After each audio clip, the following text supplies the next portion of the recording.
Assalamualaikum warahmatullahi wabarakatuh. Alhamdulillah wassalatu wassalamu ala rasulillah Nabina Muhammadin sallallahu alaihi wasallam wa ala alihi wa sahbihi wa mawalah. Rabbis shrah li sodri wa yassir li amri wahlul 'uqdatam min lisani yafqahu qawli. Amma ba'du. Oke, mat siang para seluruh YouTube, ketemu lagi dengan saya Agung Wijanarko. Seperti biasa para sedulur, di siang hari ini kita akan ngobrol-ngobrol santai. Saya mengajak para sedulur-sedulur saya, sobat-sobat saya, teman-teman saya yang sudah subscribe dan join di kanal YouTube saya untuk ngobrol santai seputaran hal-hal yang bersifat religius, seputaran hal-hal yang lagi viral ya, dibicarakan di media sosial. Jadi teman-teman, beberapa waktu yang lalu kita bahas di beberapa konten saya tentang konflik antara pesulap merah atau Kang Haristianto dengan Ustadz Hakim Bawazir ya, yang mana permasalahannya adalah masalah mediumisasi, yang versinya si Kang Haristianto atau pesulap merah ini bahwasannya itu adalah pembodohan, itu adalah rekayasa, itu adalah settingan gitu kan. Nah, itu menurut pesulap merah. Nah, mungkin di siang hari ini sedikit saya cerita dikit tentang pengalaman saya juga ya, pengalaman saya ketika berinteraksi dengan kegaiban ataupun makhluk gaib, yang mana sebetulnya pengalaman tersebut ada kaitannya ya sebetulnya kalau dengan hal yang dikonflikkan tersebut antara pesulap merah dengan Ustadz Hakim Bawazir, walaupun nggak secara langsung ya.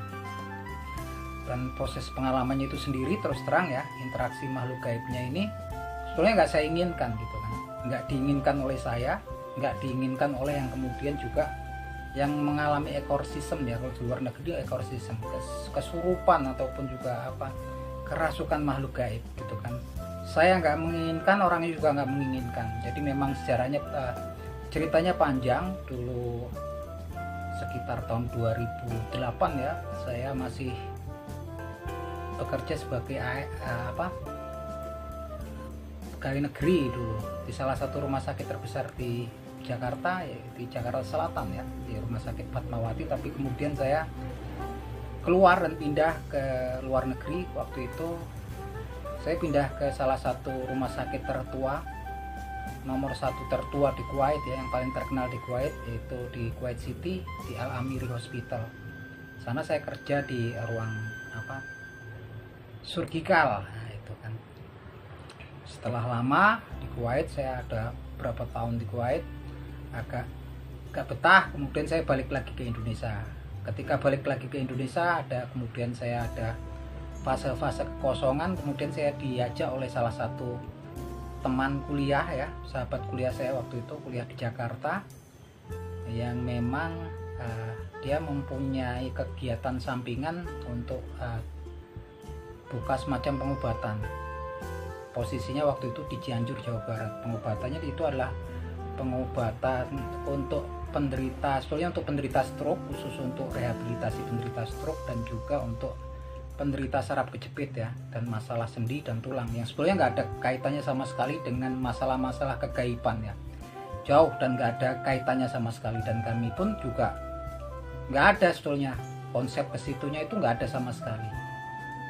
Tapi memang kenyataannya ketika saya datang ke Cianjur itu sekitar tahun 2017 gitu kan, dan kemudian waktu itu pasiennya memang banyak sekali, dan di situ terus terang kami tidak menerima yang ada kaitannya dengan yang non medis gitu kan.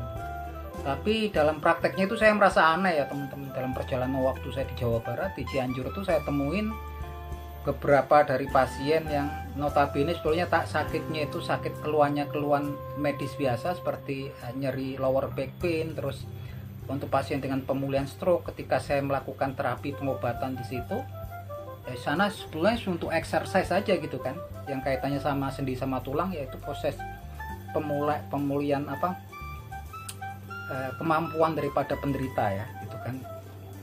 Yang itu juga banyak tiba-tiba dalam proses saya pengobatan di situ, ternyata saya kemudian pasiennya berinteraksi mengalami eksorsisme ya, mengalami eksorsisme ataupun kesurupan, yang otomatis mau nggak mau ya, bisa nggak bisa kemudian memang kemudian harus dihadapi di situ kan. walaupun dulu memang minim saya ya, karena memang saya sendiri kan sebetulnya orangnya ininya sekuler teman-teman. Sekuler itu segala sesuatu ya berdasarkan apa yang diterima oleh pikiran saya gitu kan. Walaupun di sisi lain juga saya senang untuk mendalami, mempelajari kitab suci gitu kan. Kalau semua kitab suci, bahkan kalau Al-Qur'anul Karim dan hadis itu saya banyak belajar gitu kan. Yang mana kemudian memang saya temukan ya kasus-kasus riwayat kemudian Nabi Muhammad Shallallahu Alaihi Wasallam itu melakukan pengobatan untuk penyakit-penyakit yang ada dilakukan, penyakit-penyakit yang dikategorikan penyakit non medis gitu kan. Tapi memang di situ kan berupa doa-doa pilihan ya yang dipilih oleh Nabi Muhammad di Al-Qur'anul Karim yang memang ada kaitannya dengan kondisi pasien-pasien tersebut gitu kan. Yang jelas kondisi yang saya temui itu waktu di Jawa Barat itu saya nggak mengendaki itu, nggak ada pikiran di situ, cuman memang kemudian tiba-tiba pasiennya juga mengalami versinya sih terganggu gitu kan, terganggu dengan sesuatu yang memang mungkin ada kaitannya di tubuh saya, karena memang dulu saya hobi untuk biasa main-main listrik ya. Di main listrik itu artinya saya pakai listrik PLN, saya masukkan ke tubuh saya, kemudian juga saya grounding gitu, memasukkan ion negatif dari tanah ke tubuh saya gitu kan. Saya kurang ngerti itu, yang jelas kemudian banyak kasus yang memang bertemu dengan saya, kemudian terjadi kasus eksorsisme atau kesurupan gitu kan. Yang mana saya juga sempat kaget ketika di Jawa Barat tuh juga saya temui orang-orang yang mengalami hal tersebut gitu kan. Ketika kemudian saya berkawan baik dengan mereka gitu kan, mereka kan pasien saya secara teratur. Kalau stroke kan saraf kejepit, stroke tuh juga ada nggak sekali pengobatan ya, bisa datang sampai beberapa kali gitu kan. Untuk prosesnya itu tahapan-tahapannya kan panjang gitu kan, sehingga mereka juga jadi sahabat karib mereka, pasien-pasien saya sampai kemudian sembuh gitu kan. Yang memang kemudian saya temui orang-orang yang mengalami eksorsisme atau kesurupan lah kalau di sini ya. Ketika saya melakukan pengobatan itu rata-rata kebanyakan malah saya temuin itu mereka ahli ibadah gitu kan, ahli ibadah, terus mereka juga orang yang taat beribadah, kemudian orang yang menguasai kitabullah juga. Sempat waktu itu punya, bahkan orang-orang tertentu ini orang-orang yang memang terpandang ya, orang-orang yang memiliki apa ya, gelar-gelar tertentu dalam keagamaan gitu kan. Yang mana saya juga tambah merasa aneh karena waktu itu kan saya memang orang yang tipenya sekuler ini ya nggak terlalu taat ini kan gitu kan. Yang mana sebenarnya kebalik kalau kemudian saya melakukan proses pengobatan di situ, karena itu memang sebenarnya bukan ranah saya gitu kan. Tapi karena memang keterpaksaan waktu itu ya mau nggak mau, kemudian saya berusaha mengobati dengan sesuai dengan apa yang ada, karena memang kalau kita sebagai seorang muslim tentunya ada referensinya adalah Al-Qur'anul Karim dan Al-Hadis gitu. Yang mana di situ juga ada kisah-kisah gitu kan tentang kasus tentang sihir, kasus tentang orang yang mengalami masalah kegaiban gitu kan. Bahkan dikatakan ketika Nabi Ayub terkena penyakit pun itu kan memang dikatakan juga dulu kalau di Al-Qur'anul Karim disebutkan bahwasanya itu karena setan menyentuhnya ya. Setan terlebih dahulu meminta izin kepada Allah Subhanahu wa taala untuk menguji Nabi Ayub gitu kan. Itu sampai kemudian kan Nabi Ayub sendiri berkata kan, ini masanya dzur wa anta arhamur rahimin. Sungguhnya aku kena dzur, kena kemudian sakit, wa anta arhamur rahimin, tapi sungguhnya engkau ya Allah, engkaulah yang penyayang di antara para penyayang. Tapi riwayatnya Nabi Ayub itu sendiri adalah kena setan yang melakukan gangguan kepada Nabi Ayub sehingga kemudian harta kekayaannya habis, anak keturunannya juga pada habis gitu kan. Kemudian sampai kemudian dia disisihkan dari kampung halamannya karena dia terkena penyakit gitu kan. Tapi karena ketaatannya Nabi Ayub, alhamdulillah cukup dengan dia mengedukkan tanah, kakinya di tanah, kemudian terpancar air, dia cukup mandi dari air itu pun airnya sembuh. Karena memang kemudian tauhidnya Nabi Ayub ini kepada Allah Subhanahu wa taala, sampai dia terkena penderitaan yang sebegitu luar biasa gitu kan, sampai anaknya pada sakit meninggal, harta kekayaannya habis, sampai dia terkena penyakit kulit yang sampai dia kemudian diasingkan dari kampung halamannya. Apa yang dia bilang? Ini masanya dzur wa anta arhamur rahimin. Sesungguhnya aku ini terkena gangguan, terkena dzur gitu kan, terkena mara bahaya, tapi saya yakin engkaulah gitu kan. Engkaulah yang paling penyayang di antara para penyayang. Ini luar biasa. Jadi memang kalau saya pikir di sini adalah masalahnya adalah masalah tauhidnya ya di sini kan. Percuma. Kemudian saya juga sama ketika saya ketemu dengan pasien-pasien yang mengalami gangguan non medis, kemudian saya tanya, ternyata memang betul ada gangguan non medis gitu kan, walaupun datang ke tempat saya itu mereka lah gangguannya medis gitu kan, tapi memang juga memiliki gangguan non medis yang udah lama katanya nggak bisa diobati, katanya udah di ke ulama lah gitu kan, ada yang namanya ruqyah segala macam gitu kan. Tapi setelah saya temui, memang yang terpenting, yang paling utama di sini sebetulnya adalah tauhid, menanamkan tauhid. Karena percuma saja gitu kan, mau dibacakan ayat suci Al-Quran berapa kali, di ruqyah, kemudian jinnya pergi, tapi kemudian objeknya tersebut gitu kan, objek yang terkena gangguan tersebut masih melakukan hal-hal yang kemudian menyeleweng dari agama gitu kan. Dan ini sangat tipis sekali ya.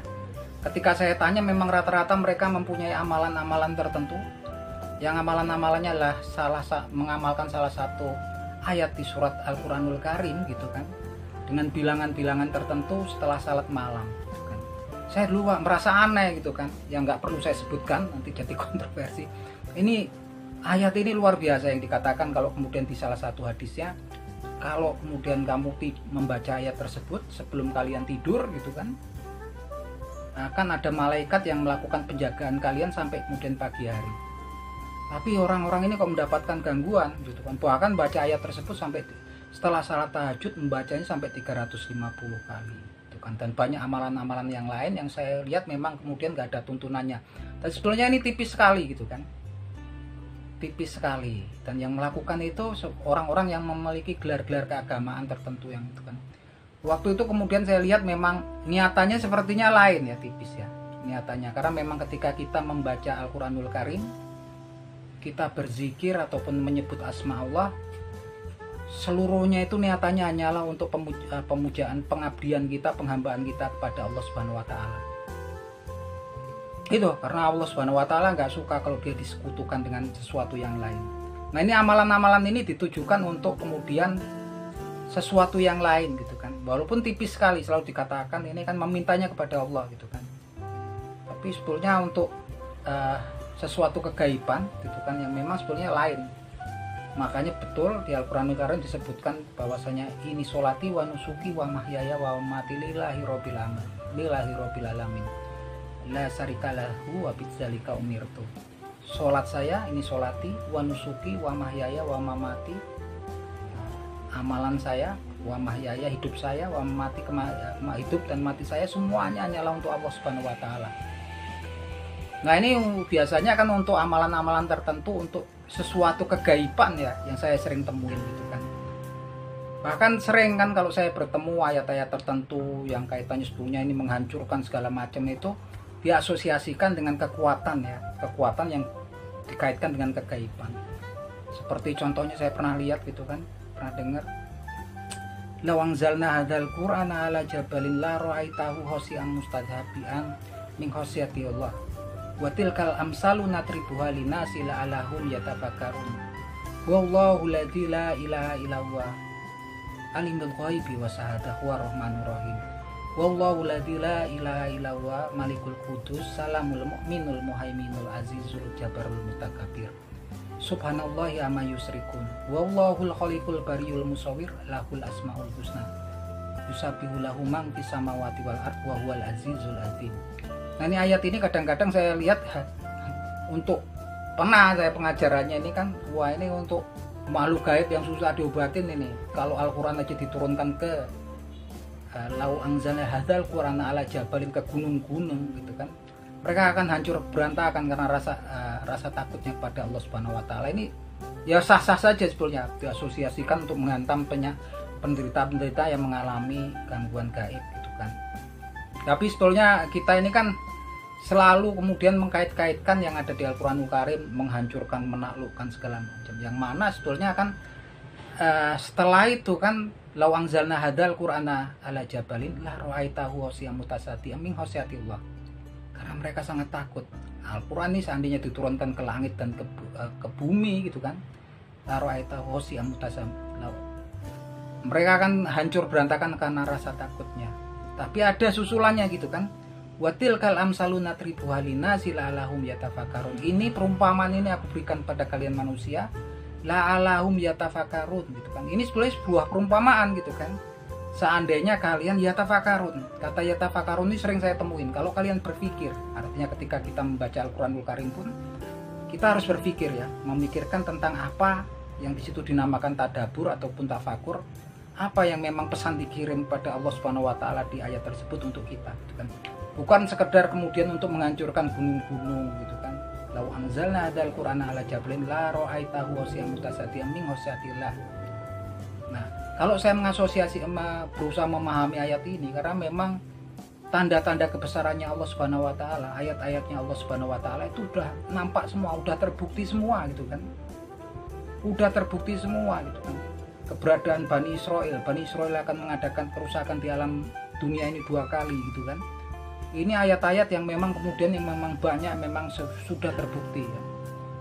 Kebenaran Al-Quran itu sudah terbukti. Karena itu memang sudah terbukti, tentunya juga ancaman-ancaman yang tentang neraka, surga, tentang gimana seorang yang kemudian disiksa di neraka kan, kulitnya terbakar tapi kemudian diganti lagi dengan kulit yang baru, bisa merasakan azab gitu kan. Ini kebenaran ya, karena memang yang bisa merasakan sakit itu kulit kita ini. Seperti teman-teman kalau udah ditusuk jarum gitu kan, sakitnya kan pertama ketika masuk ke dalam enggak, karena memang saraf perasa itu di kulit kita. Bagaimana sebuah kitab yang memang diturunkan oleh Allah Subhanahu wa taala 1450 tahun yang silam kepada Nabi Muhammad SAW mengetahui hal tersebut gitu kan. Memang betul-betul Al-Quran ini memang sebetulnya sudah benar. Makanya kalau sudah benar, saking takutnya gitu kan, seandainya ini semua, bahkan langit pun kalau diturunkan, langit, bumi, bahkan gunung-gunung pun akan hancur berantakan. Lau anzalna hadzal qur'ana ala jabalin la ra'aitahu khashi'an mutasaddian min khasyatillah, takut gitu kan. Tentunya kalau kita orang beriman gitu kan, ngelihat bahwasanya di depan kita hidup kita yang pendek ini dan banyaknya godaan di alam dunia ini kan.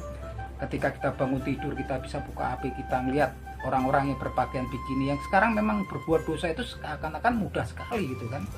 Orang mau main slot, mau main judi online gitu kan, kadang-kadang di HP juga bisa gitu kan, ketemu gitu kan. Ini kita memang betul-betul rawan sekali dengan usia kita yang pendek. Artinya kalau kita betul-betul takut, ini perumpamaan ini luar biasa. Tentunya kita pun akan takut ketika membaca Al-Quranul Karim kan. Tapi memang tingkatan kita ini rata-rata dulu teman, ini ayatnya untuk apa? Kata saya, ayat ini untuk hantam katanya makhluk gaib biar dia hancur berantakan. Nah ini ya namanya bebas-bebas saja, penafsirannya tiap orang mungkin berbeda-beda gitu kan. Bahkan Al-Quranul Karim 5 quri'alahu, Al-Quran itu sebenarnya seperti yang apa kalian inginkan gitu kan. Tapi yang jelas teman-teman, apa yang ketika kasus orang kesurupan, kasus orang dikuasai, dikontrol oleh makhluk gaib itu sampai saya tanya gitu kan. Pasiennya itu saya tanya dan dia bilang dia masih sadar, tapi yang mengontrol, yang ngomong itu bukan dia, mengontrol tubuhnya itu bukan dia gitu kan.